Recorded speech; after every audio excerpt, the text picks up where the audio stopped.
Sejam todos muito bem-vindos a mais um podcast para você que é empreendedor. Meu nome é Rodrigo Fujihara. E eu, Vinícius Moraes. Sejam bem-vindos. Estamos aqui hoje junto com dois empreendedores de sucesso, duas pessoas que são amigos e são referências nas áreas que atuam. Ricardo Bongiorno e Márcia Reiser. Sejam todos muito bem-vindos. Muito obrigado, boa tarde a todos. Obrigado, Rodrigo, obrigado, Vinícius, boa tarde a todos. Boa tarde. Para que o pessoal possa conhecer um pouco de vocês já agora na entrada, de um pouco da história, do negócio de vocês, conta pra gente. Bongiorno, de onde você veio, o que você faz hoje, quem tá junto com você nessa jornada aí até aqui. Pode focar na família primária ali, os pais, esposa. Vamos lá, eu, Ricardo Bongiorno, sou natural de Campo Mourão e atualmente empreendedor na área da contabilidade, um empresário contábil, mas não foi bem assim que tudo começou. Eu comecei a minha jornada no curso de agronomia, só depois que eu fui para a área contábil, por influência talvez dos pais, estava no DNA, né? Pai e mãe contador, e aí fui para a área da contabilidade.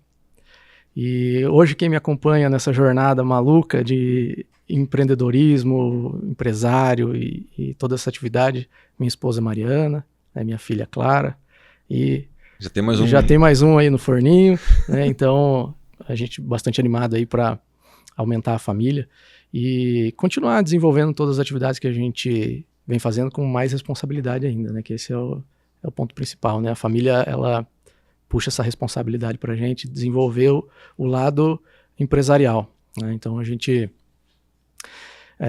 assume uma responsabilidade por outras pessoas e faz com que a gente faça mais e melhor, que é isso que a gente vem buscando aí ao longo desse tempo, e é uma coisa que vem de dentro, né? Essa inquietude de melhorar e fazer e não parar, né?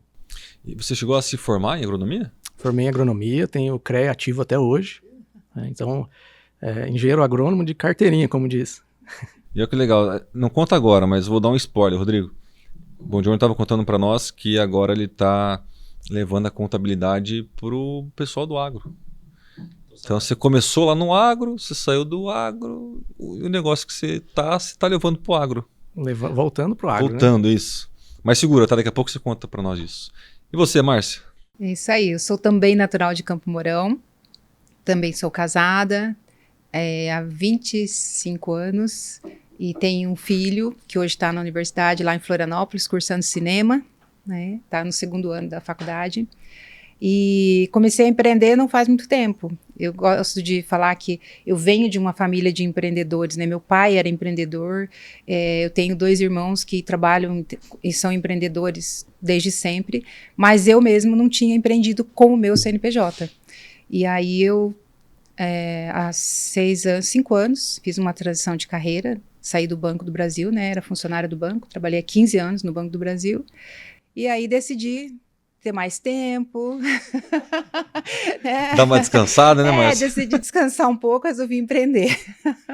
E aí eu abri uma empresa de consultoria e assessoria na área ambiental, né? E hoje nós estamos com foco grande na parte do ISG, então consultoria para ISG. E estou com a empresa desde 2020. Abri a empresa bem dentro no meio da pandemia. É uma franquia, então eu adquiri a franquia no comecinho de março, na metade do mês, fechou tudo. Então sobrevivi à pandemia, então agora pode vir os desafios que a gente está pronto para enfrentar. Quem que está nos assistindo quiser procurar agora sobre a empresa, qual que é o nome da empresa? Ecoalternativa. Ecoalternativa, franquia da unidade de Campo Mourão. Show de bola. Bongiorno. Se alguém também, durante a nossa conversa, quiser pesquisar sobre a empresa de contabilidade, qual que é o nome? Renome Contabilidade. Só digitar Renome Contabilidade, Ecoalternativa, vai encontrar o site lá, o pessoal pode pesquisar. Show de bola. Vamos lá, Rodrigo. Vamos. Para você que não entendeu nada esse negócio de ter mais tempo, é o seguinte, antes da gente começar essa gravação aqui, nós estávamos falando sobre os principais motivos que fazem as pessoas abrir seus negócios. Elas saem de uma carreira CLT para empreender. E um dos principais motivos que leva essas pessoas a fazerem isso é que elas querem ter mais tempo. E é por isso que a gente deu um pouco de risada aqui, porque é um pouco contraditório isso. E vamos lá, Vinícius, a gente pode começar aqui fazendo uma pergunta para Márcia, já que ela está falando que trabalhou durante bastante tempo no banco para depois criar o seu próprio negócio, ter o seu próprio negócio. Conta para nós, o que fez você virar a chave e para sair do banco e buscar empreender? Na verdade, não é uma única coisa, né? São coisas que vão acontecendo e vão mostrando o caminho. E eu gosto de falar sempre que eu sou muito grata pelo tempo todo que eu estive dentro do banco, porque eu aprendi muita coisa ali, inclusive de liderança, que é uma das coisas que a gente precisa muito quando está empreendendo, quando está tem a sua própria empresa, né? Porque eu tive equipes ali, então eu tive que liderar essas equipes, acabei aprendendo muito sobre isso. Mas chegou um momento em que eu entendi que ali já não cabia mais, não era mais o meu lugar. E aí quando chega esse momento você tem dois caminhos a seguir. Porque eu já não me sentia mais feliz fazendo o que eu estava fazendo ali dentro. Então você tem dois caminhos a seguir. Ou você aceita as coisas como são e segue naquele caminho, ou você busca o outro caminho. E naquele momento o caminho de sair do banco era o caminho que me fazia mais feliz, né? Então foi nesse momento que eu entendi, não vai ser muito diferente do que já é, mesmo que eu tivesse em algum outro cargo maior. Eu cheguei a gerente de relacionamento, com possibilidade de ser gerente de agência, mas eu não quis dar sequência, porque eu entendi que era aquilo ali, embora tivesse outros cargos a serem alcançados. E aí eu entendi que eu poderia ser mais útil para o mundo saindo do banco e empreendendo, né? E embora não tenha formação na área ambiental, eu sou administradora de formação, né? Não tenho nenhuma formação técnica na área ambiental, mas tive a vida inteira uma mãe e um pai que olharam muito para isso. Então isso, na verdade, vem de berço. A minha mãe, desde sempre, eu lembro dela separando o lixo dentro de casa. Tinha o lixo reciclável e o que não era reciclável. E isso nós estamos falando de uma época de 50 anos atrás, quando ninguém falava nisso. O meu pai levava a gente para plantar árvore. Nós temos que plantar árvore, porque nós precisamos das florestas. Ele falava isso. Quando a gente era criança, a gente ia plantar árvore. Então, veio de berço. Então, veio daí o amor e a questão do meio ambiente, da sustentabilidade, que não tem nada a ver com a minha formação técnica, né? Que legal. E aí você foi buscar uma franquia nessa área? Ou como é que você descobriu a empresa? Que você falou assim, nossa, tem que ser essa empresa que eu vou representar. Justamente por eu não ter a formação na área e eu já ter saído do banco com mais de 50 anos, sem me aposentar, eu exonerei, né? Eu não me aposentei. Eu não tinha vontade de voltar para um banco de escola, de universidade. Sabia que eu tinha que estudar e eu estava estudando, eu estava me atualizando, buscando conhecimento na área, mas eu não queria voltar para uma universidade. Então eu precisava de uma solução que não precisasse de voltar para a universidade e aí buscando. E aí a gente entra na questão da internet, que facilita muito a nossa vida. Eu encontrei a Ecoalternativa, que é aqui de Maringá, inclusive. A franqueadora é de Maringá.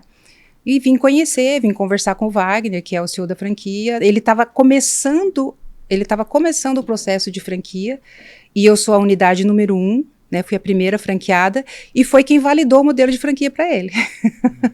Daí, com a minha unidade, nós fomos validando o modelo de franquia. Hoje são mais de 35 franquias. E aí a franquia facilitava para mim isso, porque como eu não tinha a parte técnica, eu não podia assinar.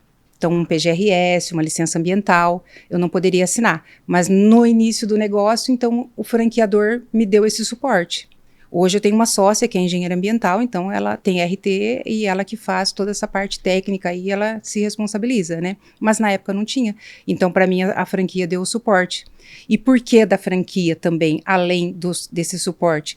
Porque a franquia tinha um ideal, uma missão que vinha muito de encontro com aquilo que eu sonhava também. Não ser apenas mais uma empresa de consultoria ambiental, para fazer o PGRS, para fazer uma licença ambiental, fazer as obrigatoriedades. Como eu já venho de berço, como eu falei para vocês, a Ecoalternativa tem um método de gestão de resíduos que não é obrigatoriedade para as empresas, então é onde entra a parte da assessoria. Então a gente vai nas empresas, a gente ensina eles a como separar Então, vai além do PGRS. O PGRS é uma obrigação legal, mas se eu não tenho obrigação legal e eu quero fazer a minha parte, aí nós ensinamos como fazer. Então, aí vai a educação ambiental, aí vai toda a questão da responsabilidade mesmo e da consciência do empresário. E aí a gente tem do nosso lado aqui um empresário com muita consciência ambiental, que é um escritório de contabilidade, que é nosso cliente já vai fazer 4 anos, que não tem obrigatoriedade de fazer separação de resíduo, por exemplo, mas que ele nos contratou para fazer. E aí vocês podem pensar, mas o escritório de contabilidade, que lixo, né, que vai ter lá dentro, além de papel. Eu imagino papel e Clips. e copinho de café. Exatamente. Tem bastante. Copo de café tinha, né? Tinha. Tem mais. Então, assim, é exatamente desse tipo de empresário, de empreendedor, desse tipo de negócio que está buscando algo a mais, e aí isso vinha muito de encontro com aquilo que eu buscava. Então, fazer aquilo que vai para além da... É meio utópico, assim, né? Meio sonhador, mas a gente consegue desenvolver um trabalho muito bacana. Então, essa gestão de resíduos que vai para além da obrigatoriedade legal, e aí a questão das florestas, né? Do reflorestamento, vem a compensação de carbono, que é uma plataforma própria da franqueadora. Então, esses 2 negócios que não são obrigatoriedade foi exatamente o que me chamou mais atenção dentro da franquia. E aí eu comecei a desenvolver o meu negócio ali dentro, em parceria com o Wagner Severiano, que é o CEO da franquia. Esses 2 negócios, você diz a separação de resíduos e a compensação de carbono. Isso. E isso não é obrigatório. Isso não é obrigatório. A empresa faz se ela quiser. Faz se ela quiser. Faz se ela quiser, exatamente. E aí tem uma diferença, né? Existe um pouco de confusão, porque existe o crédito de carbono e a compensação de carbono. O crédito de carbono é um outro negócio à parte, que já está normatizado e tudo mais. As grandes empresas têm uma obrigação em relação a isso, mas é uma floresta que já está em pé, né? Então, a floresta já está ali e você compra o crédito o carbono que aquela floresta já está produzindo. O nosso trabalho, dentro da nossa plataforma, nós fazemos a compensação reflorestando.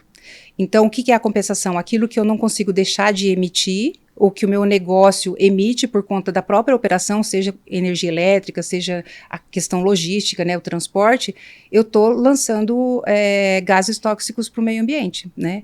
Então, como que eu faço para compensar isso? Plantando árvore. E aí nós temos uma parceria com a SOS Mata Atlântica, e é onde a gente faz reflorestamento para fazer a compensação das... Então, além do empresário estar compensando as emissões dele, ele está ajudando a reflorestar o Brasil. Tá aí o primeiro aprendizado na história da Márcia, Rodrigo, para quem está nos assistindo, que está por volta dos seus 40 anos e está pensando se recomeça. Tá aí um exemplo. Tá cedo, né? Porque eu recomecei Márcia? com mais de 50. Legal. Bom, Jorge, e você? Que horas que você decidiu assumir a empresa dos pais? Entrar junto com eles? Falou, cara, eu vou para lá. Eu tô aqui na agronomia. 2009, mais ou menos, 2010, foi quando eu vim pro time de verdade, né? Eu estava no último ano de agronomia e o meu trabalho de conclusão de curso foi sobre precificação de soja, mercado financeiro, e eu comecei a ter mais contato com esse mercado. E eu comecei a observar que parecia que estava no DNA mexer com os números ali, avaliar balanço, formação de preço, essa coisa toda. Eu pensei, era uma coisa nova, até na época minha professora falou, olha, isso aqui é um pouco diferente, a gente vai arriscar no teu trabalho aqui. Eu falei, então vamos para cima. E foi a partir daí que começou essa busca por esse conhecimento. Eu falei, opa, contabilidade vai encaixar bem aqui. Mas não tinha pretensão no começo de ir para o escritório. Tanto é que eu saí de Campo Mourão, eu formei lá em agronomia, vim para cá para estudar contabilidade aqui em Maringá. Morei 1 ano, trabalhando algumas coisas na área financeira, fazendo alguns estágios, alguma coisa assim. E eu decidi, depois da conclusão desse primeiro ano, ir para Campo Mourão de volta. Aí eu trabalhava durante o dia no escritório e vinha para cá à noite para estudar. Então fiquei 3 anos fazendo esse caminho aí de van ou de carro, ou conforme dava de carona, para concluir a formação. E comecei passando as etapas dentro do escritório, né? Lá, até me lembro, assim, o primeiro dia que tocou o telefone, eu olhei pro meu colega do lado e falei, e agora? Ele falou, atende aí, resolve. e assim foi, entendeu? E aí começou essa jornada. E agora a gente está passando por essa etapa de transição, de começar a assumir algumas coisas que estão na mão do pai e da mãe ainda, né? Então, elaborando as estratégias para isso acontecer de uma forma natural, então, para gerar o mínimo de impacto possível, né? Porque tem aquela questão da confiança, da tradição, da credibilidade dos meus pais em frente ao negócio. Então, tem que fazer uma transição de forma com que isso fique natural, de forma responsável. Então, exige um preparo técnico muito grande, porque aquela conquista que eles tiveram lá atrás com os clientes tem que acontecer da minha parte também. E fatos interessantes, né? Épocas para trás que eu atendia e atender um cliente, alguma coisa assim, e falava, não, quero conversar com o seu Moacir. Daí eu, tá bom, né? Vamos lá, né? E depois de um tempo chegou etapas assim que, às vezes o pai atendia o telefone, não, quero falar com o Ricardo. Então, quando a gente percebeu isso, falou, opa, tá começando a funcionar bem o processo. E agora entrando mais na parte operacional, né? Pegando essa parte operacional que tá com eles ainda, trazendo, melhorando, criando automação, enfim, ajustando o fluxo para que a gente consiga fazer essa transição da melhor forma agora. Legal, a gente está falando de uma sucessão de empresa, né? Pelo que você comentou, foi uma vontade que veio de você, certo? Teus pais, eles devem ter dado ali, né, uma deixa ou outra para ver se você mordia a isca, né? Mas você partiu de você, tipo, querer entrar na empresa, entender mais de contabilidade, ajudar eles. Sim, foi natural, na verdade, o processo, né? Não foi assim nada, vem para cá. Eu que liguei e falei, olha, tem uma vaga aí, tô indo.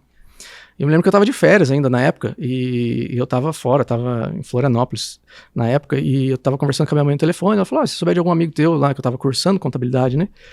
E o pai tá precisando de alguém para trabalhar numa área específica aqui do escritório e tal. Aí eu falei, eu vou então.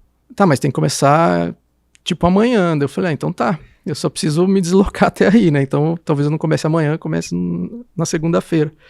E aí eu parei as férias na metade e vim e já assumi a cadeira lá no escritório para começar a desenvolver um trabalho. Legal, eu quis confirmar isso porque a gente já teve em um outro podcast que falamos de sucessão. O Rodrigo vai lembrar que o Edgar Penha é uma empresa de mais de 60 anos, lá em Paranavaí, onde a gente falou disso e a gente tem visto que a sucessão, quando parte de uma vontade do filho, primeiro para depois vir dos pais, a gente tem visto sucessões com êxito, sabe? Que não foi forçada, o filho não tá ali porque, sei lá, pai e mãe forçaram ele a estar, sabe? Foi uma vontade deles. E é um processo complicado, então isso que você falou faz muito sentido. Se você não tem uma conexão com aquilo, é muito fácil você largar o processo pelo meio, porque dá muita confusão. É geração, meu pai tá com 73 anos. Começou a empresa, tudo do modelo dele. Eu tô com 38, outro contexto, outras ideias, né? Então você colocar isso em prática e errar pra caramba. E tem horas que teu pai fala assim, olha, você... Né, no caso, meu pai chegava e falava, vai dar errado. Fala, não, vai dar certo. Falei, então tá bom, vai lá e faz. E dava errado, e muito errado. E daí tem que consertar tudo isso, entendeu? Então essa confiança também que tem que acontecer, né? E quando o processo ele é difícil, porque uma das coisas que eu vejo que foi muito assertivo da nossa parte foi separar as coisas. Ó, é família, beleza, é trabalho também. Mas quando tá em casa é família, então não tem trabalho. Vamos ter que separar isso de algum jeito. Mas inevitavelmente, às vezes a gente acaba conversando alguma coisa. Só que não pode ser 100% aquilo. Então, esses desafios que a gente enfrenta que torna o processo mágico ou trágico, né? Porque a sucessão ela pode ser trágica perante um desafio, mas pode ser mágico a hora que você entende isso e se conecta. Demorou um tempo para acontecer com a gente lá, tinha muita discussão, muito embate, muito choque de estratégia, de ideia, mas a hora que a gente entendeu que, vamos separar as atribuições, cada um cuida de uma coisa, e vamos sentar para conversar de forma estratégica sobre o negócio, aí a coisa andou diferente. E aí toda aquela parte do atrito que dava, acabou e tranquilo. E eu sugeri pra você pôr uma câmera escondida na casa dos teus pais. Só pra você ter o momento do dia que teu pai vai chegar pra tua mãe e falar assim, amor, não precisamos mais ir. Tá com ele. Legal. Ô, Ricardo, você estava falando de alguns desafios, né? Até o que eu entendi até esse momento, a gente está falando do conflito de gerações. Além desse desafio da geração, quais outros desafios você acredita que são importantes observar na hora de fazer uma sucessão?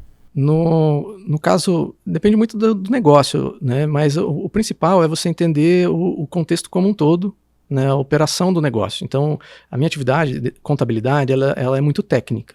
Então, nós temos ali vários setores e uma legislação muito complexa e ampla. Trazer tudo isso para perto que foi o mais desafiador, né? E eu vejo que a hora que, no meu caso, a parte técnica estava ok, ou já muito boa. Aí faltava a parte administrativa, faltava entender lá o contexto operacional. Então, dentro desse cenário como um todo, né, esses desafios são os que martelam a mente aí todo dia antes de dormir. Como que a gente vai resolver uma questão, como que a gente vai trazer a equipe junto, como que a gente vai gerar a confiança e credibilidade, né? Então, todo passo que é dado, ele tem que ser muito calculado, porque dependendo do que é feito, o impacto é muito grande, né? Prejuízo dependendo do que for feito, quase que não dá para calcular o resultado negativo, pode acabar com o processo como um todo. Então, esses desafios, eles vêm acontecendo aí ao longo do tempo e eu entendo que são, no meu setor, os que mais pegam, assim, né? Operação, técnica e credibilidade. Bom, por mais que você tenha falado que foi um processo bastante natural, eu imagino que devia ser da vontade dos seus pais essa sucessão, né? De passar o escritório para você.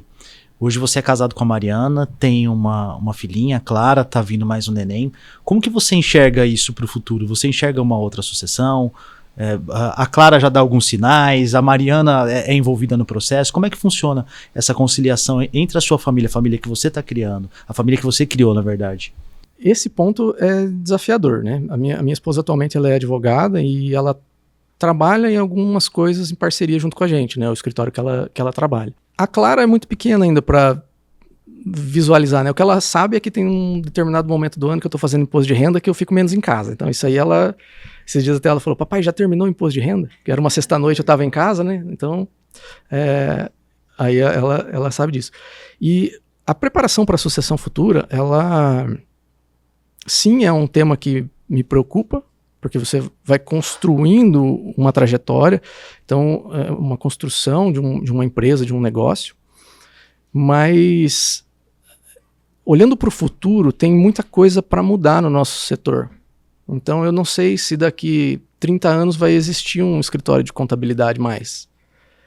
Talvez não exista no modelo tradicional que a gente conheça. Então, talvez bem dentro da realidade, assim, é bem provável que não. Que mude totalmente a forma de se pensar em contabilidade nos próximos anos. E a gente, junto, ao longo do tempo, vai ter que descobrir, quando vir essa geração mais nova, como que vai ser a melhor forma de fazer essa transição. Então, dentro do setor contábil, eu digo hoje que a gente não consegue olhar para daqui 30 anos e saber que a gente vai transferir um escritório de contabilidade para um sucessor, por exemplo. Isso é muito louco, né? Porque eu não sei se tem a ver com o que você está falando, mas quando você começou a falar sobre isso, me veio na cabeça já a inteligência artificial. Isso que você está falando, de alguma forma, tem a ver com inteligência artificial e as mudanças? Ou... Totalmente, né? A forma como a gente contextualiza e operaciona as coisas dentro do universo hoje do mundo vai mudar completamente nos próximos anos. E essa mudança ela já está acontecendo com uma velocidade muito grande e a gente não está vendo o que está acontecendo. E tudo que a gente aprendeu a semana passada, ele já está obsoleto essa semana. Quando você termina de entender uma ferramenta, ela já ficou ruim, porque já veio outra melhor. E chega um determinado momento que você tem que olhar para aquilo como um todo e romper uma barreira que é criada na nossa própria mente. A gente não consegue, tem horas, imaginar como vai ser operar um computador sem tela. Mas isso tá pertinho. Tá doido. Atividade manual e repetitiva, ela vai fazer parte da história. Então, tudo aquilo que é manual e repetitivo, ele vai ter no contexto histórico, mas não vai ter no contexto futuro. Tudo aquilo que é exato, um cálculo, por exemplo, um relatório, um documento, isso hoje já é possível de se automatizar a 100%. Se não 100%, 99,9%, assim. Né? Dependendo, tem que ter uma interação humana ali para fazer uma revisão, para fazer uma análise e um ajuste. Mas isso está ficando cada vez melhor, muito rápido. E nosso contexto profissional, vamos dizer assim, ele tem muita atividade operacional. A reforma tributária que está vindo por aí, começa a partir do ano que vem aí o regime de transição, vai trazer muita inovação para o setor contábil.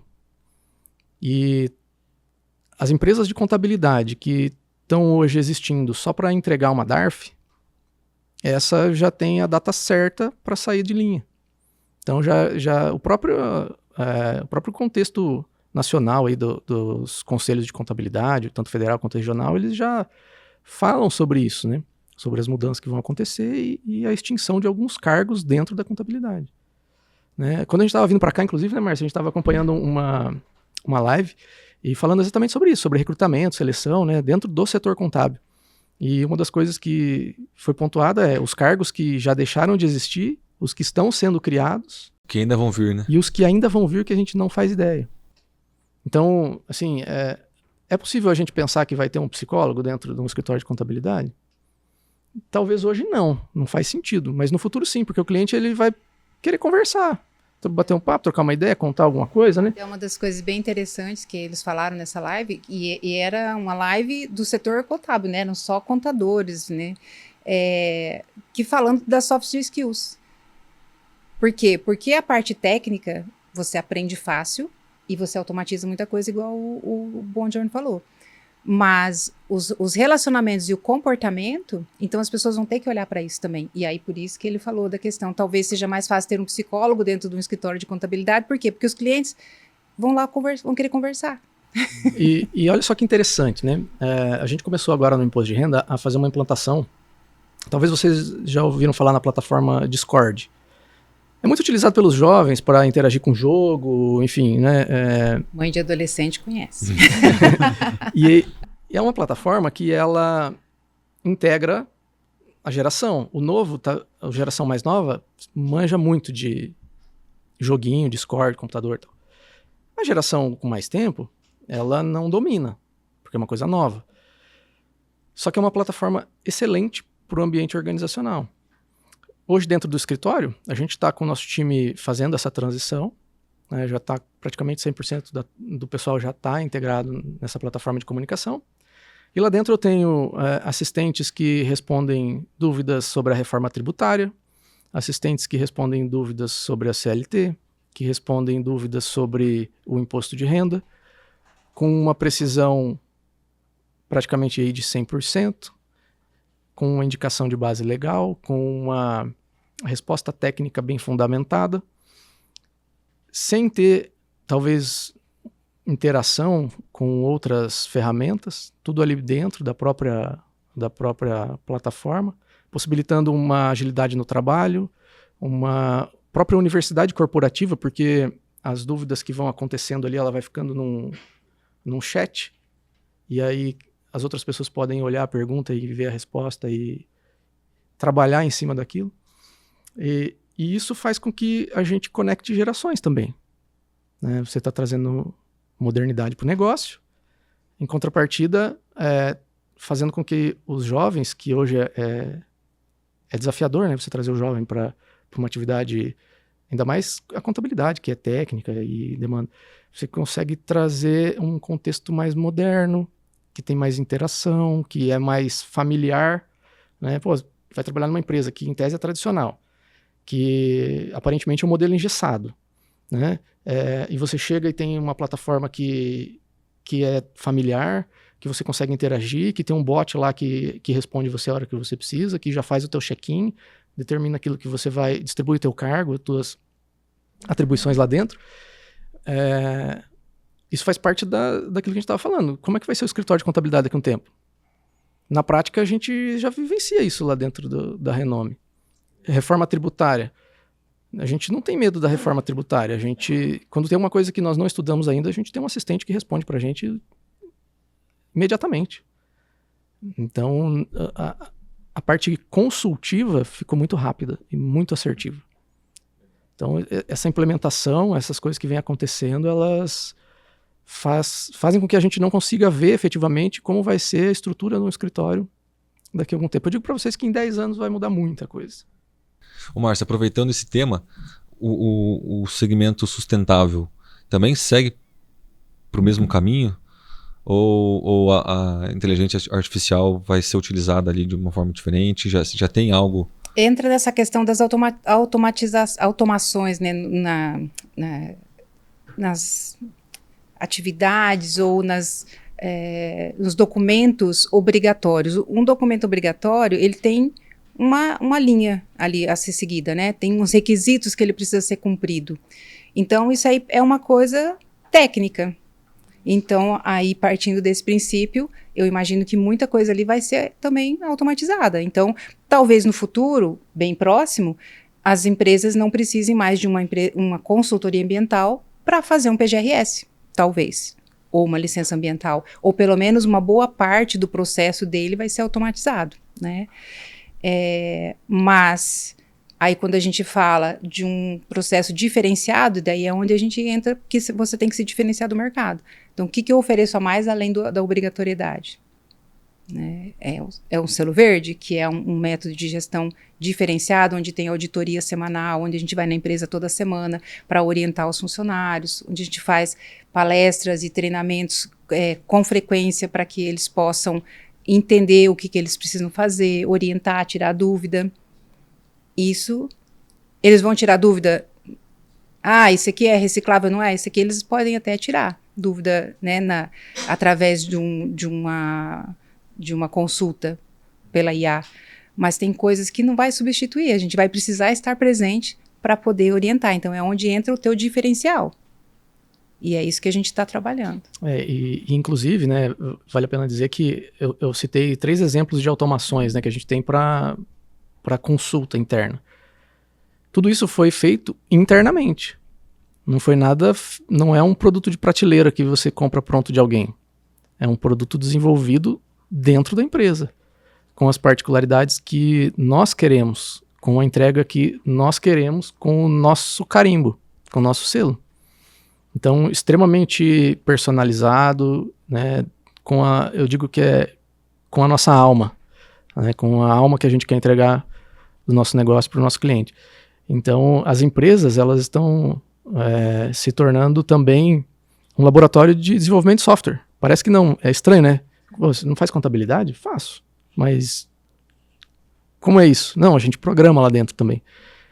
E isso está cada vez mais entrando dentro do nosso segmento e se tornando uma realidade, né? Daqui a pouco você tem o setor de programação lá dentro. É mais ou menos por aí. Programadores. É mais ou menos por aí. Hoje a gente tem consciência de que nós precisamos dominar os agentes de inteligência artificial. Só que dominar é saber usar, saber dar manutenção, orquestrar eles para fazer aquilo que precisa ser feito. E um ponto interessante é o seguinte, até saiu uma pesquisa de uma universidade dos Estados Unidos essa semana falando que as pessoas elas estão diminuindo sua capacidade cognitiva, né, diminuindo seu potencial de raciocínio, utilizando inteligência artificial. Porque estão usando da forma errada.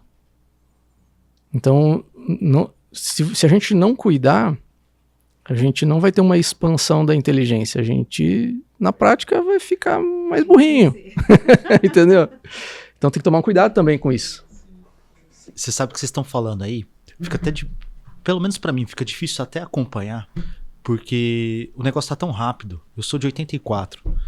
E eu me lembro quando eu era criança que a gente achava que no ano 2000 ia acabar o mundo. Aí o mundo não acabou. O filme que a gente tinha sobre coisas de futuro era o De Volta para o Futuro, os Jetsons e tudo mais. E eu sinto que nesse momento tudo isso chegou. O futuro é agora, não tem mais o futuro é agora. Você sabe, Rodrigo, a gente falou exatamente sobre isso, né? Você é mais novo que eu, né? E aí eu falei para o Bongiorno, ele me contando todas essas inovações, essa questão e tudo. E eu sou curiosa da IA também. Eu vou buscar, eu procuro usar aquilo que é possível, entender também isso daí, porque eu também já entendi que isso não é uma questão de querer ou não, é uma questão de como eu vou usar a meu favor, né? Mas eu fui olhar um computador, fui conhecer um computador, eu tinha 32 anos de idade. Hoje eu tenho 57. Então, com 32 anos de idade, eu fui conhecer computador. Caramba. E aí, chegou no momento em que eu tô falando de inteligência artificial, então é uma loucura, é muito rápido, pouco mais de 20 anos, é muita transformação. E cada vez está ficando mais rápido, né? Cada vez está ficando mais rápido. Então, eu sou da geração que saiu literalmente do analógico para vir para a inteligência artificial. Então, é uma loucura isso, né? Márcia, você deve ter pego a transição do banco. Sim. Daquela agência tradicional para os bancos digitais. Quando eu entrei no banco, já tinha muita coisa, já tinha mudado, já não tinha muito relatório que já não era mais manual, né, no banco, porque o banco foi 15 anos para cá, então já tinha muita coisa automatizada. Mas ainda, nossa, as mudanças foram muito grandes ali dentro.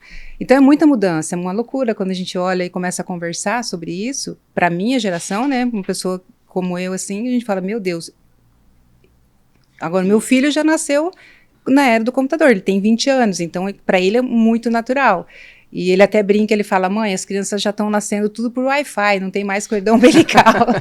E uma coisa interessante, né, voltando naquela temática da sucessão, com certeza quando meu pai criou o escritório há 35 anos atrás, ele almejou chegar onde chegou.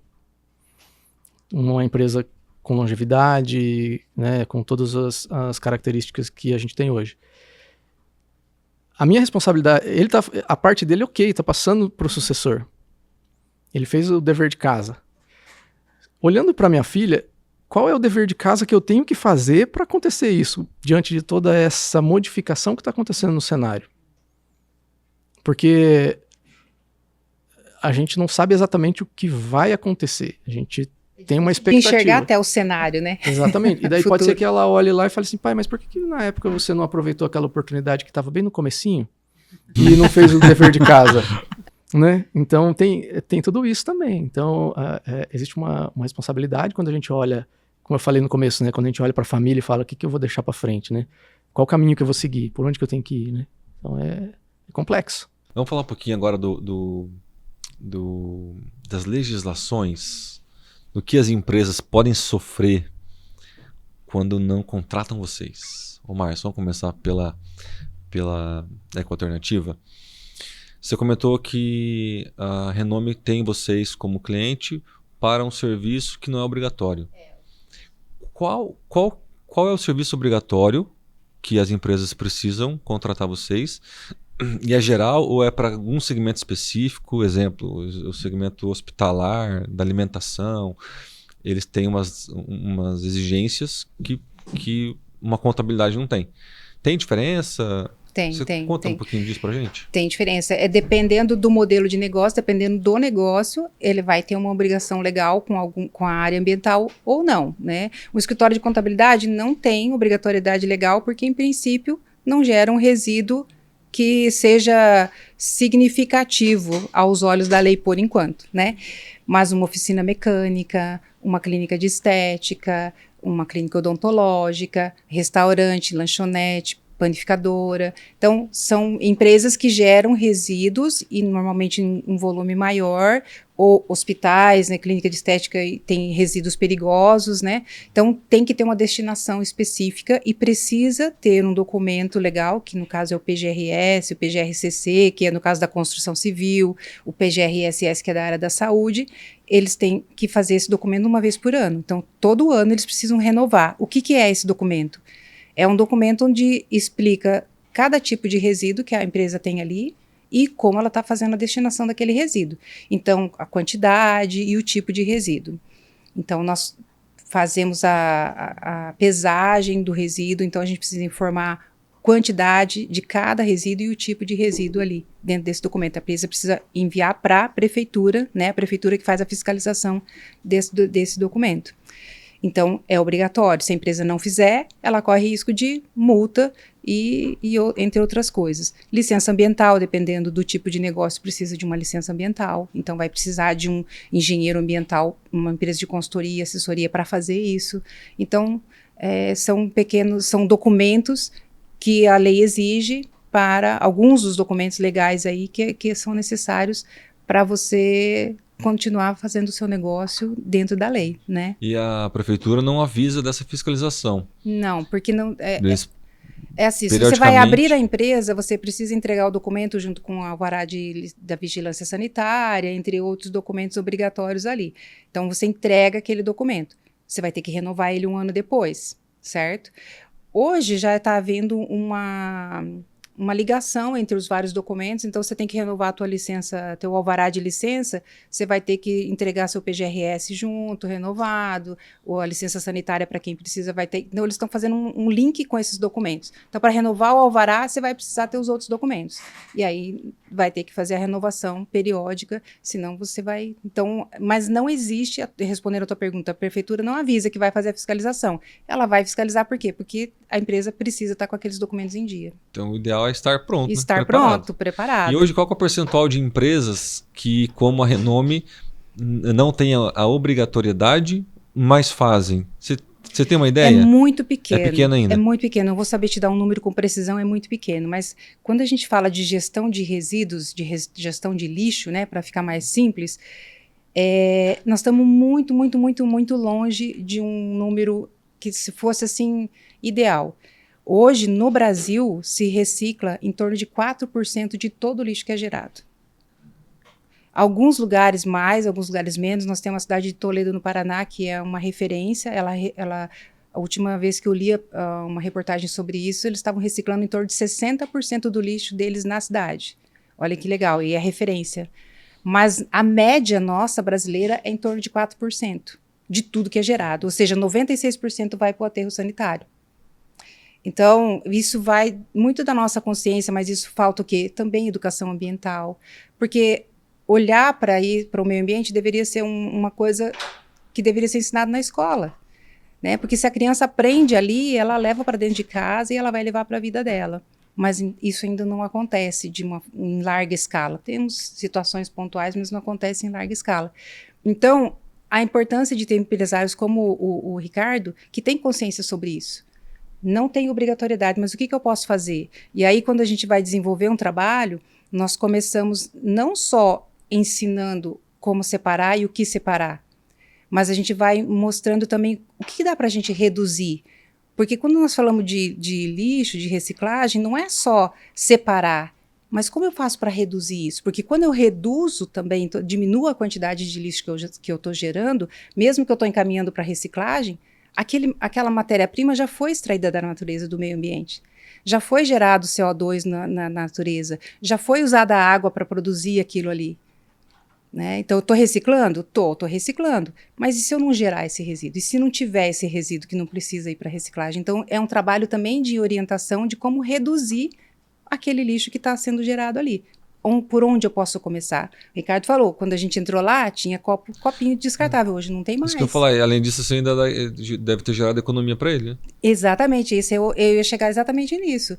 Além de tudo, a empresa tem economias financeiras mesmo, porque ela começa a ter alguns processos muito melhores. Deixa de comprar. O Ricardo teve economia de papel sulfite, economia de caneta, porque hoje ele separa até a caneta, ele separa tudo, até esse grampo que você grampeou a folha grampeou ali, se você colocar ele no reciclável comum, vai para o lixo e vai voltar para o aterro, pode até ir para a cooperativa de reciclagem para fazer a separação, mas no meio de tudo aquilo lá vai para o aterro, vai para o lixo comum.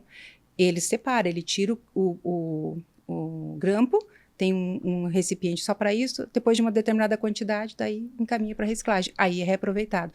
Então, olha o nível que ele chegou, né? Mas ainda é um percentual muito pequeno de empresas que têm essa responsabilidade. O nosso trabalho é meio que um trabalho de formiguinha, né? De levar para o empresário, olha, quais são os benefícios que você vai ter com isso? O que você está fazendo por que vai ser bom para a sua empresa? Porque você vai ter uma imagem diferente com o teu cliente, com o teu fornecedor. Então, as pequenas empresas ainda não têm obrigatoriedade de muita coisa, mas elas já perceberam que elas têm um ganho de imagem muito grande. Então, elas estão começando a se preocupar com isso. Elas já perceberam que essa geração mais nova, ela olha para isso. O que essa empresa está fazendo na hora de produzir, na hora de entregar o produto dela? Ela tem preocupação com o meio ambiente? Ela está cuidando dos processos? Eu e o Rodrigo, a gente é da geração que ia nos lugares e já buscava o copinho, né? Aham. Plástico para pegar água. A geração que vem, eu percebo que eles já estão com a garrafinha. Isso. Né?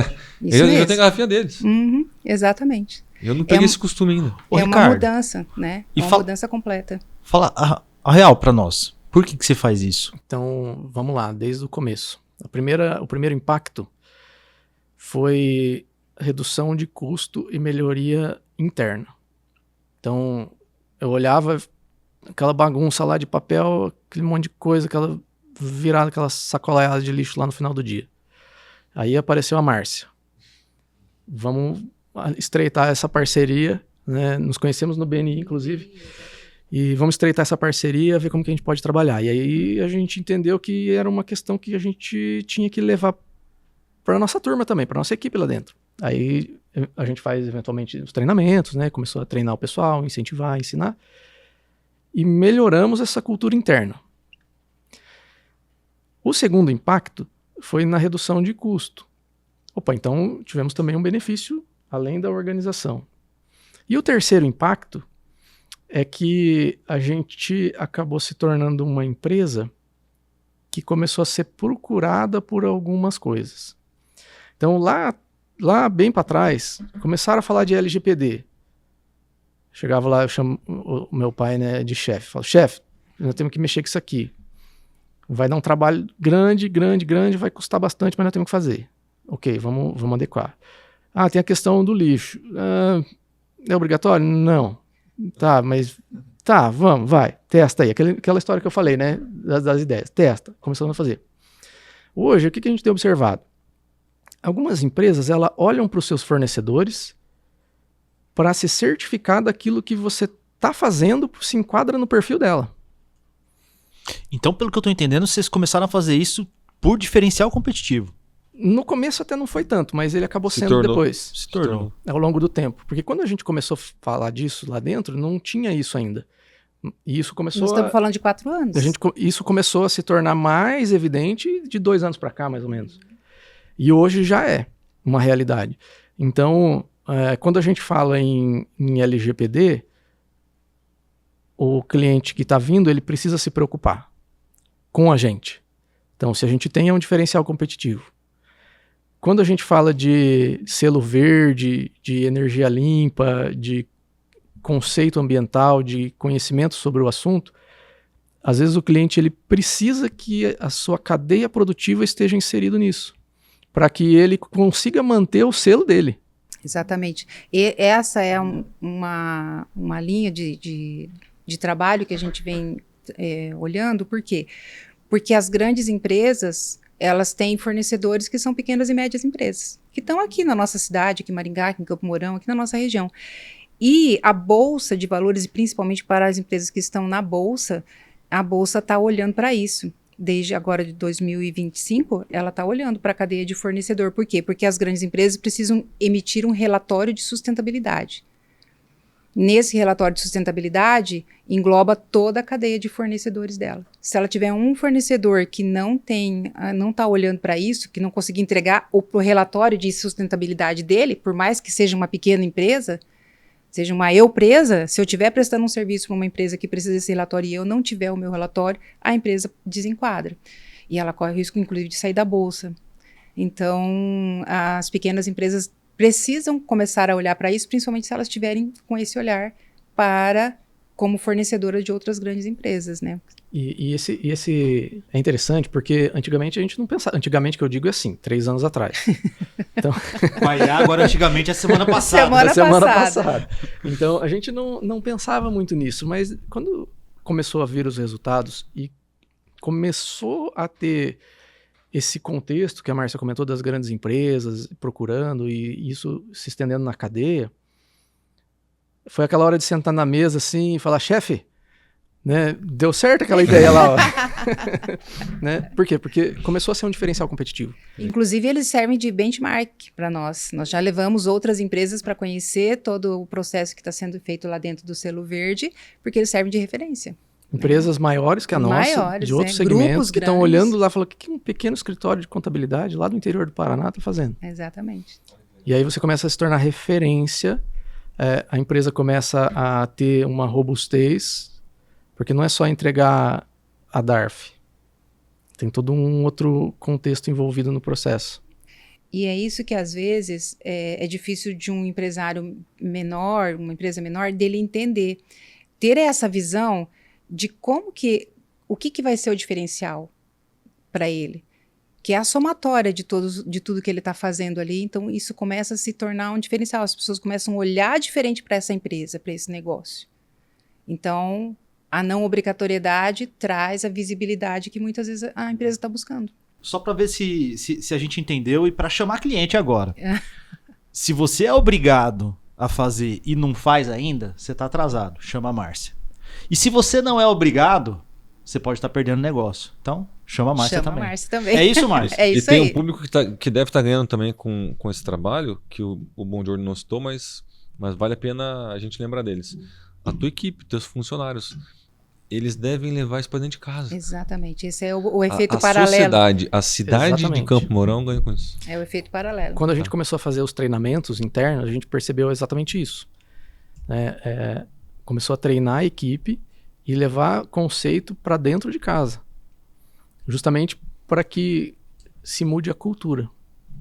E aí você tem lá, hoje a gente tem 27 pessoas trabalhando diretamente, são 27 famílias que têm os amigos que convivem, que aí começa a espalhar uma situação. Opa, ó, isso aqui não. Separa isso aqui.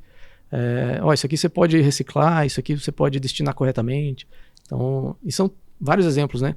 Cápsula de café, clips, grampo, papel, tubo de caneta, enfim, uma infinidade de coisas que a gente. E tudo isso vai para a sociedade. Uhum. Exatamente. Porque cada material, pela sua composição, não é só você pegar e colocar no reciclado, vai para a cooperativa lá, mas pela composição dele, muitas vezes não se consegue reciclar. Pela composição. A reciclagem é mais difícil, não tem reciclagem daquele material próximo da nossa cidade, e aí a logística, ela inviabiliza. É o caso do isopor, por exemplo. Nós aqui na nossa região não temos reciclagem de isopor. Oportunidade de negócio aí para quem quiser montar. Exatamente. Exatamente. Mercado gigantesco, né? A Gigantesco. Márcia comentou que foi a primeira franqueada da Eco. Isso, exato. Há quantos anos atrás? 5 anos atrás. 5 anos atrás, ontem. E tá com 35 franquias agora? Exatamente. Tá louco. Daqui 5 anos vai estar com 1,1 m. É Bom, por aí. Giorno, você comentou sobre regime tributário. Vai mudar, né? Vai. Já tá num processo aí. Estamos em processo. Conta para nós. Agora vamos voltar para contabilidade. Quais vantagens ele traz para as empresas? Quais desvantagens ou quais atenções as empresas devem ter e que precisa ter um escritório sério junto com ele? Esse período que a gente está vivendo agora de transição, né? Esse ano foi aprovado o PL que instituiu de fato, o projeto de lei, né? Que instituiu de fato a reforma, que começa agora em 2026 a transição. Só para aí. É verdade mesmo que vai ter reforma? Vai, não, tá, isso aí tá valendo. Já, É verdade, velho. Ó, eu já tô ouvindo já tem quanto tempo isso. não, agora é Tô falando verdade. regime tributário, Eu não reforma quero acreditar tributária. tanto. Agora é verdade. Eu não só não tava pensando em acreditar, como eu nem sei o que vai mudar na Mas- prática, no dia a dia. O que vai mudar é o PIS, é o COFINS, é o IR, o que vai mudar? Vamos ver. E tudo muda, né? Pode ser que mude até o final do ano, mas por enquanto tá aprovado e a gente está trabalhando fortemente nisso. E eu acredito que não vai voltar para trás, já está bem consolidado. Pode ser que mude alguma coisa no caminho, mas vai acontecer. Em resumo, essa fase que está sendo implementada agora é a fase da reforma dos tributos sobre o consumo. Então, o ICMS, o ISS, o PIS, o COFINS, né? O IPI. Então, eles vão deixar de existir, ou melhor, eles vão existir de forma diferente, que está sendo criado 2 novos, né? Que é o CBS e o IBS, que é contribuições sobre bens e serviços, e o IBS, que são os impostos sobre bens e serviços. Então, na prática, o que vai acontecer? Vai mudar todo o conceito tributário, que hoje é complexo, então tem um monte de guia, data de vencimento diferente, cada um apura de um jeito, vai eliminar tudo isso, vai consolidar em 2 grandes grupos. Vai facilitar porque o ICMS, por exemplo, quem é do comércio sabe que é complexo, você compra de um estado, manda para outro, é aquela confusão que às vezes até o próprio empresário fazendo tudo certo ainda dá errado algumas coisas, porque a regra ela muda constantemente. Vai padronizar tudo isso, vai mudar, quem vai cuidar disso vai ser o federal agora, né? Apesar de ter os estados e municípios dentro também do processo, mas vai ser tudo centralizado em uma base e vai facilitar a apuração do tributo. E esse que é o grande gatilho também, que eu comentei, que muitos escritórios vão talvez deixar de existir no curto espaço de tempo. Por quê? Toda essa complexidade que hoje é envolvida na apuração do tributo, ela vai, em tese, deixar de existir, vai ficar tudo muito mais simples, o tributo vai ser consolidado ali ao final da cadeia. Para as empresas, a gente vai observar aí um aumento da carga tributária em alguns setores, praticamente todos os setores aí vão ter aumento, né, na carga tributária. Em contrapartida, vai diminuir um pouco o processo interno por conta dessas facilidades.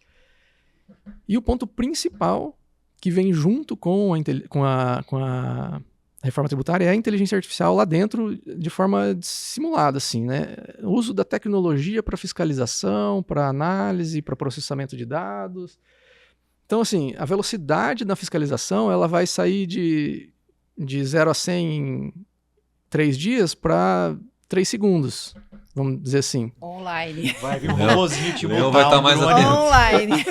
Exatamente. Então, a Receita Federal, ao longo do tempo, ela vem se preparando, consolidando o banco de dados, juntando informação, padronizando informação, para que tudo isso fique centralizado num lugar só e facilite a fiscalização. Então, a fiscalização, o cruzamento de dados, ele vai ser fantástico do ponto de vista de tecnologia, de fiscalização, de processamento dessas informações, né? Só para ter uma ideia, antes a gente entregava o imposto de renda e demorava para saber se caiu na malha fina, né? A gente ficava naquela expectativa, será que processou, não processou? Hoje você entrega uma declaração, né, na época recente, agora pertinho, entregava a declaração, no outro dia você já sabia. Tá na malha ou não tá na malha? Coisa que demorava tempo. Então, isso vem encurtando.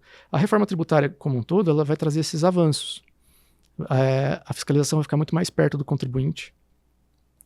A parte do ICMS, que é o Estado que controla, vai ser controlado pelos municípios junto com os auditores, então muito mais perto, né? Então, dentro do município. Vai mudar o critério de arrecadação das empresas, o imposto vai ser pago no final. Então, se você comprou alguma coisa aqui em Maringá, em tese o imposto vai ficar aqui, né? Então, ele vai ser tributado no destino. Isso também vai favorecer aí entre os municípios uma corrida, né, para implementar melhoria, para trazer a empresa, e, enfim. Vai mudar todo o conceito que a gente entende hoje de tributo, de operação comercial. Ou seja, esse negócio que vai ser só coisa ruim é balela. Tem Balela. muito benefício. Eu tava com medo, o pessoal tava falando aí, nossa, reforma tributária, parecia que era Tem muita oportunidade. Uma coisa que é fato, vai subir o imposto. Então, vencida essa etapa, que não tem muito o que a gente fazer, como que a gente pode tirar outros benefícios lá de dentro? Vocês vão começar a escutar bastante falar, né, do ESG, porque vai ter o imposto que vai estar vinculado aí aos produtos que fazem, dentro do seu processo produtivo, fazem mal para o meio ambiente, vamos dizer assim, né, em termos de poluição e tal. Então, as empresas vão começar a olhar mais para isso também. Então, tem uma série de coisas que está vindo junto para mudar todo esse contexto. O empresário tem que ficar de olho no seu segmento. O que ele pode fazer e quais oportunidades ele pode ter lá dentro que vai ajudar ele. Se deixar seguir o fluxo, vai perder dinheiro. Se aproveitar o benefício, talvez logo no começo da transição, ou mais para o final, conforme o caso, vai ter uma oportunidade muito grande. E o diferencial competitivo vai ficar evidente das empresas que se prepararam. Só que para isso tem que começar ontem já a conversar sobre o assunto. Tem que entender no seu segmento o que vai acontecer, o que vai mudar, qual é o cenário. Quais as estratégias que a gente pode utilizar. Esse é o principal ponto. Em resumo, quem se antecipa sempre está na frente. sempre está na Quem frente. chega cedo, Sensacional. Bebe água limpa. E para a gente caminhar para os finalmente, vocês comentaram que vocês conheceram no BNI. Márcia, conta um pouco para a gente de como está sendo a experiência na ferramenta, como foi, né, até aqui, o quanto ela já contribuiu com você como pessoa, profissional, com a tua empresa. Enfim, compartilhe um pouquinho conosco sobre a ferramenta BNI. O BNI eu conheci justamente na época em que eu decidi sair do banco e abrir a empresa. Tinha um amigo que estava em Portugal na época e ele falou do BNI, falou: Márcia, nessa tua transição aí, o BNI vai ser interessante para você.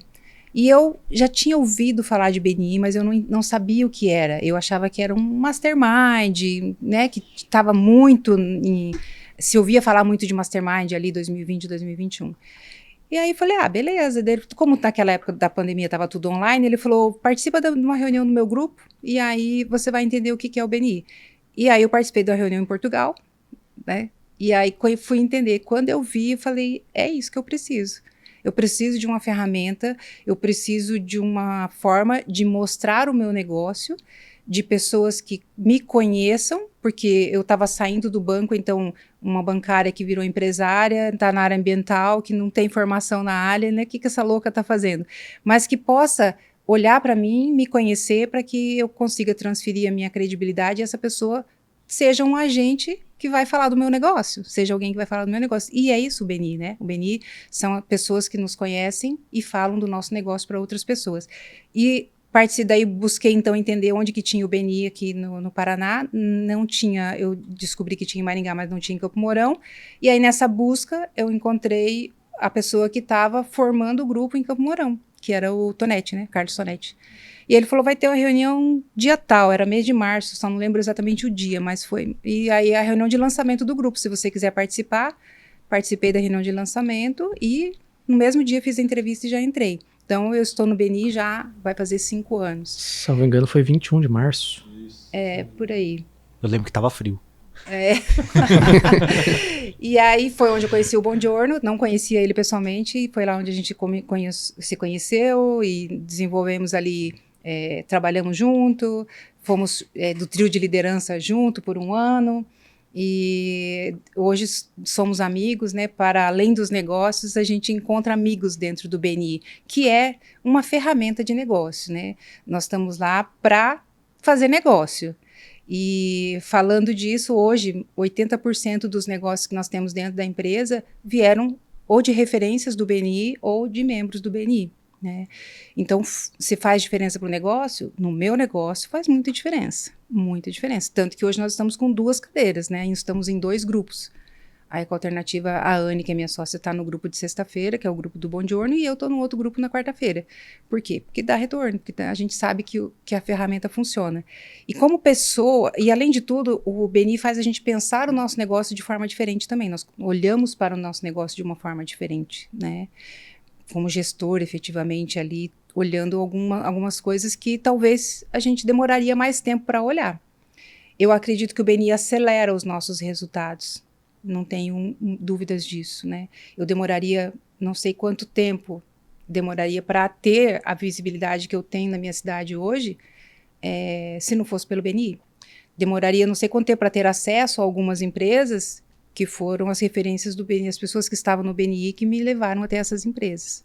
Então, eu tenho essa certeza, o BNI, ele acelera esses nossos resultados, e eu sei que o BNI tem estudos, inclusive, em relação a isso, né, provando essa estatística. Como pessoa, ele nos ajuda como desenvolvimento, nosso autodesenvolvimento, porque nós estamos o tempo todo expostos ali, né, nós estamos conversando com outros empresários, nós estamos falando do nosso negócio para outros empresários, ele possibilita a gente estar em alguns cargos de liderança que ajudam a desenvolver o grupo como um todo, né? Então, nos ajuda no nosso desenvolvimento como pessoa também. Legal. Muito bom. E você, Buongiorno? Obrigado, Márcia, pelo compartilhar. Começamos lá no online, né? No online. Online. Eu falo sempre isso, não lembro até hoje. Reunião pelo Zoom. Eu fui, acho que foi no a primeira meio da pessoa pandemia. Que você começou, né? Toné, colocou nós em contato. Isso. Aí depois começamos ali. Tava no meio da pandemia. Naquela bagunça, tava aquela confusão, ninguém sabia para onde que ia. assim, bandeira vermelha na questão de investimento, né? Para tudo, vamos ver o que vai acontecer. Apareceu o BNI. Aí eu pensei, bom, o que eu faço? E estava num momento, de fato, eu estava num momento complicado da vida na época, porque a pandemia ela tirou muita coisa de várias pessoas. Mas, em especial, para mim, tirou aquilo que eu mais gostava de fazer, que era estar com pessoas, estar conversando, estar participando de reunião, fazendo alguma coisa e tal. E, a partir do momento que me colocou dentro de casa, na jaulinha lá, baixou a adrenalina e ficou complicado um pouco o cenário. E o BNI, ele trouxe essa oportunidade de conversar com pessoas de novo.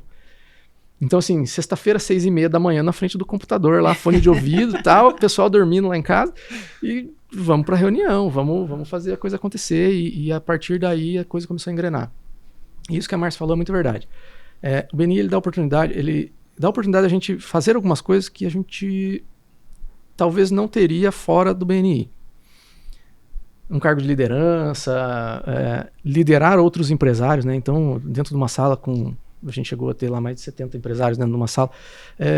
Liderar essa turma toda, que são pessoas aí que lideram suas empresas, é complexo, não é simples. Então, o desenvolvimento dessas habilidades é fora da curva para o resultado pessoal. Eu até digo assim, em alguns casos, a gente tem o PNF, né, que é Obrigado por Negócio Fechado, mas o que vem fora esse contexto é muito maior. É imensurável, a gente não consegue medir isso. O desenvolvimento profissional, eu lembro que às vezes vinha para Maringá, ia para algum outro lugar, ligava o podcast lá, escutando o Ivan e pegando os insights, né, naqueles poucos minutos ali, ali no podcast, ali na gravação, algum insight empresarial que você leva para o teu negócio e faz a diferença. Então tudo isso veio dentro do contexto do BNI. Sem sombra de dúvida, é um diferencial, fora a visibilidade que a gente tem, estar com os empresários, né, a oportunidade de apresentar a nossa empresa, todo esse ganho pessoal que a gente tem é incrível. Para quem está à frente de negócio, faz total diferença. É um conhecimento que talvez nem em um MBA a gente consiga ter num curto espaço de tempo. Quando a gente fala do trio de liderança, por exemplo, né, participar do trio de liderança ali é uma faculdade em 6 meses ali que a gente tem de aprendizado, ou 1 ano, dependendo da situação, e a gente leva isso para a vida, para casa, para o negócio, enfim, para tudo que a gente vai fazer. Eu digo que existe o Ricardo antes do BNI e o Ricardo depois do BNI. Essa é bem visível esse marco. Por conta aí de todo o processo que aconteceu, todo o desenvolvimento que teve. Inclusive tudo isso que a gente vem conversando aqui ao longo, né, do podcast aqui, vem do BNI. De inovação, de ajustar os processos, uns 7 minutos ali que a gente tem ali da apresentação principal, que alguém te dá um insight, opa, aqui ficou legal. É um momento de educação que às vezes vem um tema que, caramba, isso aqui tá faltando na minha empresa. Opa, isso aqui eu preciso olhar com um outro olhar. Então, sexta-feira, eu tô para dizer que nos últimos tempos, até tem que fazer uma estatística disso, eu acho que eu não me lembro de falta, assim, não me recordo de falta, e substituição, teve uma agora que eu tava viajando esses dias, que inclusive fui atender uma referência, inclusive, Eu ia falar pra você entrar nela daqui a pouco, já pode se emenda. E aí eu tive que acionar uma substituição lá, né? Porque é engraçado que até calendário de viagem a gente adequa, né? Uhum. Então, tô indo viajar semana que vem. Opa, que dia que volta? Não, volta na sexta. Não dá pra mim, tem que ser na quinta. Na sexta não tem jeito. Então, mas não importa o horário, tem 6h30 da manhã na sexta, tem que estar lá. E quando que sai? É sexta, mas depois do almoço. Exatamente. Depois da reunião. Sexta-feira, exatamente. Inclusive na sexta-feira que eu vou sair de viagem depois das 9. Né, justamente para ter esse intervalo que não dá para explicar assim. É complicado a gente transformar em palavras aquilo que a gente sente quando a gente está dentro de uma reunião lá do nosso grupo. Né, então, é muito gostoso. E esse frio que tá agora, você vê hoje de manhã tava 3 graus, e sexta-feira vai estar frio de novo, mas o frio tá lá fora, lá dentro tá quentinho, Legal. é calor humano e não tem como perder. E aí eu pedi para você emendar, que você comentou conosco, a gente tinha falado no começo do agro, né? Que você começou nele, foi para contabilidade e está voltando para ele, trazendo a contabilidade. Conta rapidinho para nós essa história de como que agora a contabilidade, através lá de vocês, da Renome, vocês estão entrando nesse mercado, nesse segmento. O agro, ele sempre foi um ponto muito importante do nosso escritório, né? Meu pai sempre... O escritório começou, na verdade, atendendo fazenda. Lá atrás. Né? 2 amigos do meu pai confiaram no trabalho dele e falaram, vai cuidar das propriedades. Inclusive, um dos primeiros planos de conta para a área contábil desenvolvido e feito num computador foi minha mãe que desenvolveu por um cliente nosso que era fazendeiro na época e também tinha uma empresa na área de tecnologia. Então já vem esse contexto. Eu fui para agronomia e tal, aquela coisa toda que a gente conversou, mas eu sentia que precisava desenvolver um pouco mais o segmento do agro dentro do escritório. E o agronegócio está passando por um momento muito importante. Assim como eu estou passando por uma sucessão empresarial, o agro também está passando por sucessão. Então, os filhos estão assumindo a propriedade dos pais e isso está acontecendo com bastante frequência. A gente entendeu que precisava participar desse movimento, então hoje a gente consegue atuar nessa área de sucessão dentro do agro. Mas o ponto principal é que o produtor rural ele está se tornando o produtor rural empresário, ou o empresário rural. Cada vez mais o olhar para a propriedade como uma empresa está ficando mais forte. Só que tem um detalhe importante. Como fazer isso mudando para uma cultura que é totalmente diferente? Se você olhar o agro hoje de uma maneira geral, comparando ele com o cenário empresarial, é totalmente diferente. A cultura, a questão de processo e desenvolvimento. A própria questão de controle, né, que a gente tem lá de nota fiscal, de relatório, aquela coisa toda. Que no agro não tem tanto. Isso está começando a ficar mais forte. Só que no nosso segmento existe um diferencial competitivo interessante. O conhecimento do agro, como ele funciona, como é o modelo tradicional e o modelo novo, que a gente já está inserido, que é o modelo empresarial. E aí começou a se formar dentro da nossa empresa um produto diferente para o agro, que é essa consultoria contábil para as empresas do agro, que são as próprias propriedades rurais. Então a gente entra na parte contábil, analisando o documento, agilizando o processo, trazendo uma visão inovadora na parte de aplicação do tributo mesmo, propriamente dito. O planejamento tributário que é feito dentro de empresa é feito também na propriedade rural. Então, tem situações onde a gente consegue espelhar, né? Então, a gente espelha um conceito empresarial dentro de uma propriedade rural e a gente tem benefício tributário. E aí fala assim, mas tem empresa do agro que não tem fazendeiro que não paga imposto. Tem uns que não pagam imposto, talvez de um jeito não muito convencional, e tem outros que não pagam imposto e até recebem imposto de volta do governo, fazendo a coisa redondinha, da forma certa, utilizando conceitos empresariais. Então, é aí que a gente está entrando, nessa mudança da dinâmica do agro. Legal, você está aproveitando a sucessão. É uma mudança de mentalidade também, né? Exatamente. Exatamente. Então, quando a gente está fazendo um atendimento para um produtor, a gente entende todo o processo. Fala a mesma língua. A gente consegue entender o que é uma produção por hectare, um alqueirão, um alqueiro paulista, enfim, esses nomes que tem típico, né? Dialeto do bezerro agro. no pé, enfim, essas coisas que acontecem no campo, né? E a partir daí, propor soluções diferentes. E dentro desse contexto, achar a melhor ferramenta empresarial para reduzir o tributo dele. Então, hoje não existe mais o produtor rural que opera só na pessoa física. Existe o produtor rural que opera misto ou 100% PJ já. Só que é um conceito complexo de se mudar.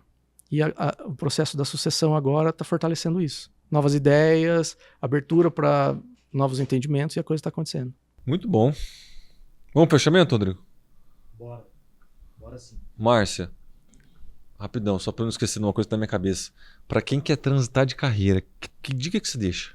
A pessoa tá lá com 40, 45, até 25 anos, mas você tá com dúvida, tá com medo. Qual que é a recomendação para ela? Primeira coisa, entender qual é a motivação da mudança, né? De querer mudar. Porque nessa minha trajetória, eu acabei também buscando essa questão da inteligência emocional, né? Passei por um processo de coaching de transição de carreira para fazer a minha transição para abrir a empresa. E acabei buscando também essa questão da inteligência emocional aí. Então, eu também trabalho, tenho essa linha de trabalho, vamos colocar dessa forma. Mas, primeiro você precisa entender o porquê. Qual é a tua motivação para sair dali? Porque eu já tive clientes que queriam transitar de carreira e nós entendemos durante o processo que ele não era a carreira que era o problema. Ele só tinha algumas demandas internas, emocionais que ele precisava resolver. E quando isso foi ficando claro e foi sendo trabalhado, o negócio A carreira que fluiu, entendeu? Então, às vezes, não é o lugar, não é a carreira, não é onde você está, mas é como você está. Então, primeiro esse olhar para dentro, para entender qual é a motivação para querer sair dali.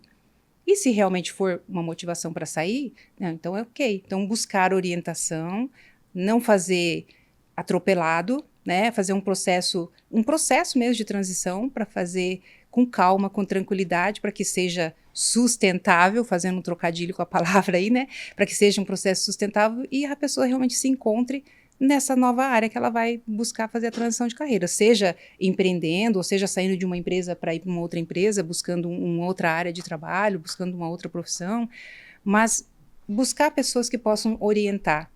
E, acima de tudo, entender que vai ter desafios, que vai ter momentos que você vai querer desistir, que, se for empreender, provavelmente vai ser mais difícil do que estar na CLT, mas que tudo tem o seu lado bom, né? Tanto que nós estamos empreendendo, estamos felizes empreendendo, né? Dá trabalho, mas tudo dá trabalho. E que não vai ter um trabalho ou uma profissão que você vai fazer que vai ser 100% do tempo tudo legal, tudo ok. Sempre vai ter um percentual de coisas dentro daquela profissão, dentro daquele trabalho, que você não vai gostar de fazer, mas que você vai precisar fazer para desenvolver aquele trabalho. A diferença é que precisa ser uma parte pequenininha. A maior parte do tempo a gente precisa estar feliz fazendo aquilo que a gente está fazendo. E aí tá tudo certo. Aí só partir pro abraço. Muito bom. Era isso mesmo que eu ia perguntar para ela. Falando com o Buongiorno, para um filho ou para uma filha de segunda geração que tá pensando em trabalhar na empresa dos pais, mas também tá com aquele pé atrás, o que você falaria para essa pessoa, Ricardo? Tem que acreditar no negócio, acreditar naquilo que você sente e encarar. Não tem outra forma. Como a Márcia falou, vai dar trabalho, tem dia que vai dar vontade de desistir, dá vontade de chorar, dá vontade de sumir, mas não adianta. Tem que sentar e fazer. Se é aquilo que você acredita que tá no teu coração, abraça e vai. E não fica gastando tempo com distração. Foca no objetivo, faz um plano, desenha um mapa mental. Aonde você está, onde você quer chegar, onde você quer levar o teu negócio, o que você quer fazer, enfim. E traça esse objetivo e faz o que precisa ser feito. Não fica... eu digo isso porque algum tempo atrás eu até pensava em alguns momentos assim, será que eu estou no caminho certo? Se for ficar pensando se está no caminho certo, você não vai ir para caminho nenhum. Você tem que pegar e mirar no objetivo e ir. E vai ajustando o caminho conforme você vai fazendo as coisas. É isso que tem que fazer. Legal. Obrigado, Ricardo. E eu quero deixar uma dica para quem está nos ouvindo, posso? Claro. Com certeza. O espaço é seu. Faça um teste, para na frente do espelho, coloca um cronômetro na tua frente de 30 segundos, diga seu nome, o que você faz bem, fala o nome da sua empresa, faz um pedido de referência, faça tudo isso com clareza. Se você não conseguir fazer isso em 30 segundos, você precisa vir conhecer uma reunião do BNI. Boa. E aí você pode mandar mensagem para visitar uma reunião em Campo Mourão. Acho que dá para mandar uma mensagem aqui no chat, né? Dá sim, coloca nos comentários. Coloca nos comentários ali o teu contato e a gente vai passar para o Bom Giorno e para a Márcia para vocês visitarem uma equipe Campo Mourão. Se for de uma cidade de fora, aí a gente manda para quem está nessa cidade. Aliás, falando em chat, em comentário, aproveitando que nós estamos caminhando para os finalmente, comenta aqui o que você achou o que você achou desse episódio, o que você gostaria de saber, qual uma pergunta que você gostaria de fazer ou para a Márcia ou para o Ricardo, que eles não responderam aqui, eles vão estar atentos aqui no chat também e nos comentários vão responder essas perguntas. Quais são os próximos temas que vocês gostariam de nos ouvir falando aqui ou comentando? Quais são as pessoas que vocês gostariam que nós convidássemos para estar aqui? É isso. Bom Giorno, obrigado mais uma vez. Márcia também, por dispor do tempo de vocês, vir aqui compartilhar um pouquinho conosco da história. Eu que agradeço a oportunidade. Muito feliz de estar aqui com vocês. Fechou. Até a próxima. Valeu.